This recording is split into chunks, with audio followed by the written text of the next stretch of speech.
হাশরের ময়দান, কিয়ামতের ময়দানে আল্লাহ রাব্বুল আলামিন তোমার রহমত ছাড়া আমরা জান্নাতে যেতে পারবো না। দুনিয়াতে যতই ইবাদত করেন, যতই বন্দেগী করেন, যতই আমল করেন, যে আমল আমরা করতেছি এই আমল নিয়ে যদি হাশরে দাঁড়ায়, মায়ের বুতে একটা কপে পিঠ ছাড়াবো না, ঠিক করা পিঠে বলো সব যে ইবাদত করি, ইবাদতের ভিতরে কত ভুল। তখন লোকটা বুঝতে পারছে আল্লাহ, উপর দিকে তাকায় আল্লাহকে ডাকবে, আল্লাহ বুঝেছি আজকে তোমার রহমত ছাড়া আমার আর মুক্তি নাই। আল্লাহ রহমত লাগবে।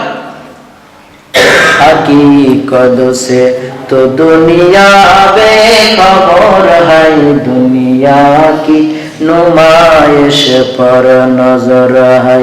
नमी गोयम के आज दुनिया जुदाबाश, बहर कारे के बाशिबा खुदाबाश। রহমতের মালিক কে? আর জোরে বলেন রহমতের মালিক কে? আল্লাহ নবী সাল্লাল্লাহু আলাইহি ওয়াসাল্লাম বলেন আরবি 12 মাস কত মাস? আরবি 12 মাসের ভিতরে আল্লাহ রাব্বুল আলামিনের হাবিব প্রতি মাসে 3টা করে রোজা রাখতেন। কয়টা করে? 3টা করে রোজা রাখতেন, প্রতি মাসে 3টা করে রোজা। হাদিস শরীফের মধ্যে আসছেন আল্লাহ রাসূল সাল্লাল্লাহু আলাইহি সাল্লাম 13 তারিখ, 14 তারিখ, 15 তারিখ রোজা রাখতেন, এবং কি মাসের শুরুতেও রাখতেন, মাসের শেষ দিকেও রাখতেন, কিন্তু বেশি রাখতেন 13, 14, 15 তারিখ। ঠিক রমজানুল মুবারকের আগে একটা দিন আছে, একটা রাত আছে, যে রাতের নাম লাইলাতুল বারাত। কি বলা হয়? লাইলাতুল বারাত।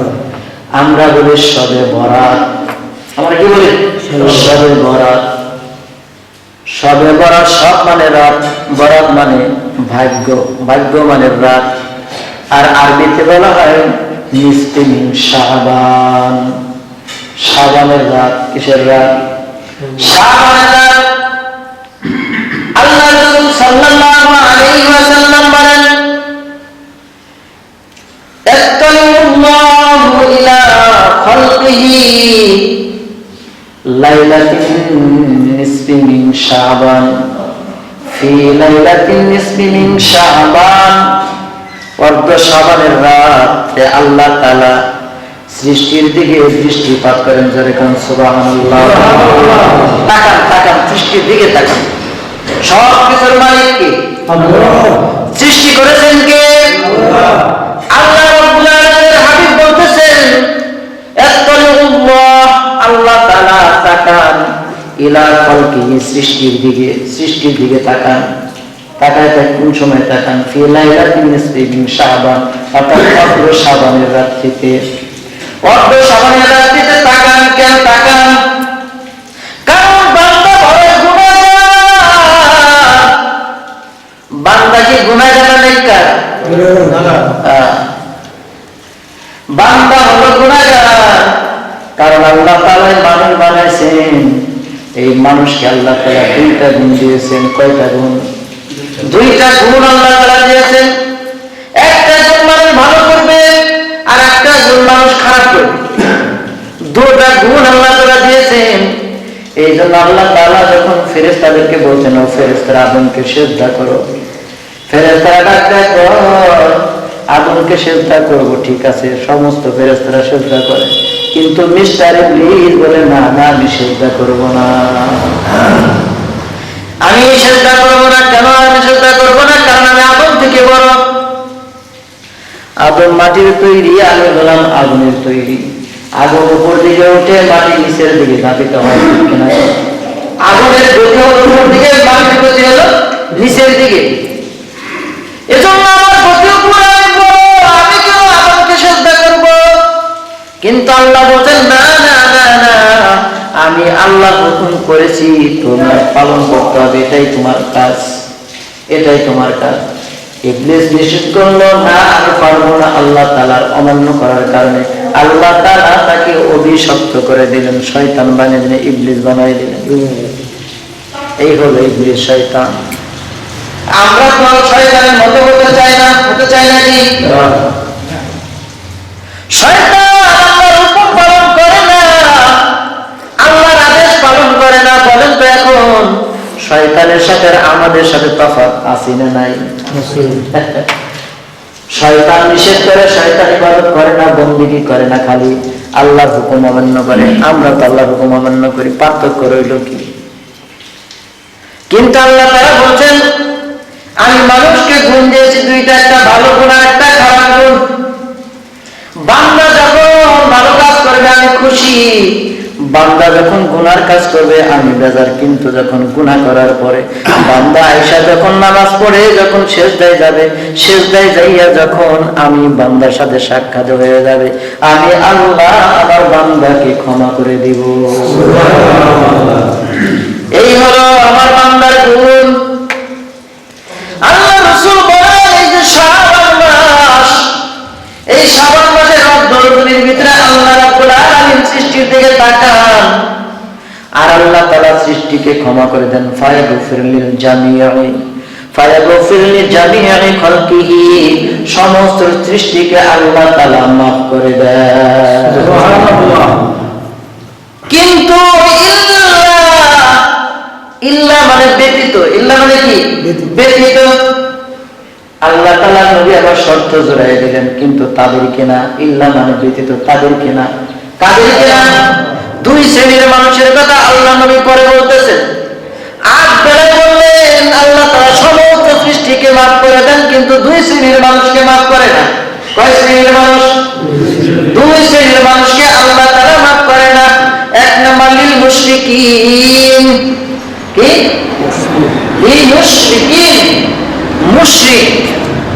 মুশরিক মানে আল্লাহর সাথে অংশীদারিত্ব করা, শিরককারী, আল্লাহকে যারা অংশীদারিত্ব করে, আল্লাহর সাথে কাউকে সম্পর্ক বানায় শিরক। আর এই যারা মুশরিক, যারা শিরক করে তাদের কি বলে? মুশরিক বলে। যারা শিরকি করে তারা হলো মুশরিক। আল্লাহর সাথে আমরা শিরক করি কি না করি না বলেন? কত দিকটা আমরা শিরক করি আমরা বুঝি না, অনেক দিকটা আমরা শিরক করি, শিরকি কাজ করে না। আল্লাহ রাসূল সাল্লাল্লাহু আলাইহি ওয়াসাল্লাম দুই শ্রেণীর মানুষকে আল্লাহ ক্ষমা করবে না, মাফ করবে না। এক নম্বর হলো মুশরিক, মুশরিক যারা আল্লাহর সাথে শরীক করে, শিরকি কাজ করে, তাদেরকে আল্লাহ মাফ করে না। দুই নম্বর হলো মুশাকিন, হিংসা বিদ্বেষকারী, যাদের অন্তরের ভিতরে হিংসা আছে, রিয়া আছে, অহংকার আছে। আমি বলে কি বলে না? কান বড়, হিংসা আছে, বিদ্বেষ আছে, এই সমস্ত মানুষকে আল্লাহ তাআলা ক্ষমা করবে না। আল্লাহ রাব্বুল আলামিন যদি এই দুই শ্রেণীর মানুষকে ক্ষমা যদি না করে, তাহলে বলেন তো এই দুই শ্রেণীর ভিতরে আমাদের সম্পর্ক আছে না নাই? হিংসা দূর করতে হবে। আমি আলেম বলছি তাতে কি হবে? আমি বড় আলেম, আমাদের আলেমের ভিতরে এইরকম অবস্থা। আমি বড় আলেম, আমার বড় কত ডিগ্রি, আর বড় ডিগ্রি নাই। এই যে বড় ছোট, এটা মনে কর একটা অহংকার। এটা ট্রেড করা যাবে না, বিদ্বেষ করা যাবে না, শত্রুতা পোষণ, অহংকার করা যাবে না।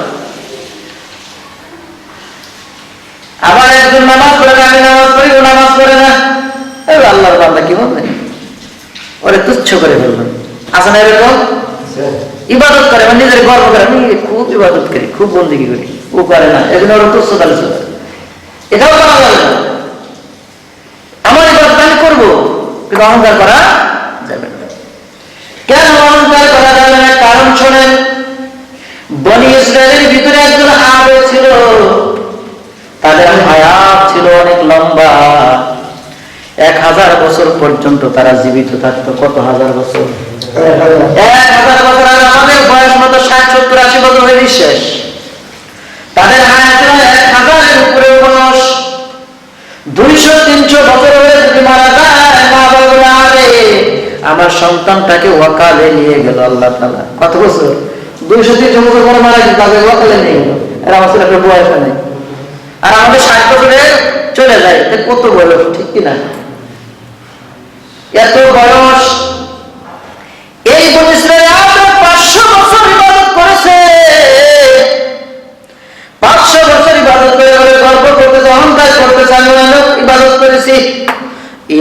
ইবাদতের বিনিময়ে আমি জান্নাতে যাব। কিসের বিনিময়ে? ইবাদতের বিনিময়ে জান্নাতে যাব। রাতের বেলায় ঘুমিয়ে গেছে, ঘুরে স্বপ্ন দেখতেছে হাসরের ময়দান কায়েম হয়ে গেছে, কিয়ামত শুরু হয়ে গেছে। কিয়ামতের ভিতরে ওই যে বলছে আমি ইবাদতের বিনিময়ে জান্নাতে যাব, আল্লাহ রাব্বুল আলামিন ফেরেশতাদেরকে ডাক দেওয়া, ফেরেশতাদেরকে জাহান্নামের সাইড দিয়ে একটু ঘুরায় ঘুরায় নিয়ে যাও।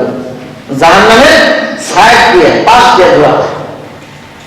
জাহান্নামের পাশে যখন করেন, দুনিয়ার ভিতরে দেখেন যে কোনো যদি আগুন প্রজ্বলিত করা হয়, এখানে আগুন পাশে যদি দাঁড়ান, আগুনের তাপ লাগে কি লাগে না?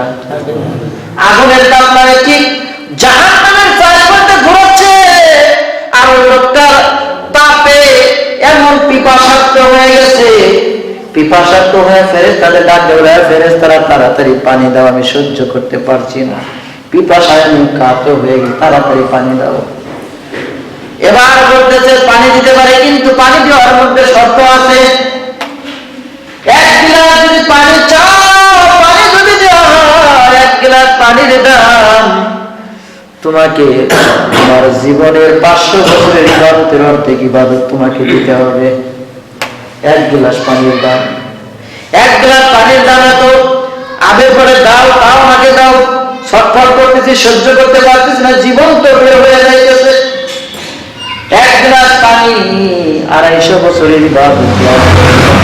আবার যখন আরেকটু করে আবার বলতে আর এক গ্লাস পানি দাও, আর এক গ্লাস পানির দাম 250 বছরের ইবাদত। আল্লাহ আবেগ বলে রাখতে বলে দাও, তাও আমাকে দাও, তাও আমাকে দাও। এবার আর এক গ্লাস পানি দেওয়া হলো, কয় গ্লাস হলো? 2 গ্লাস পানির মূল্য 500 বছরের ইবাদত। এখন তো বলেন তো 500 বছর ইবাদত শেষ, তার আমল নামায় আরো কিছু আছে নাকি বলেন? আছে। এখন কই যাবেন? 2 গ্লাস পানি খাওয়ার পর বলতেছে পানি দাও, পানি দাও, পানি দাও, পিপাসায় শেষ হয়ে যাচ্ছে। জিবরাইল আলাইহিস সালাম ফেরেশতারা ডাকে, না না, তোমাকে আর পানি দেওয়া হবে না, কারণ তোমার কাছে পানির বিনিময় তো আর নাই। ইবাদত ছিল 500 বছর, সব দিয়ে দিয়েছে, এখন আর কি বিনিময় নাই, আর দিব না তোমাকে।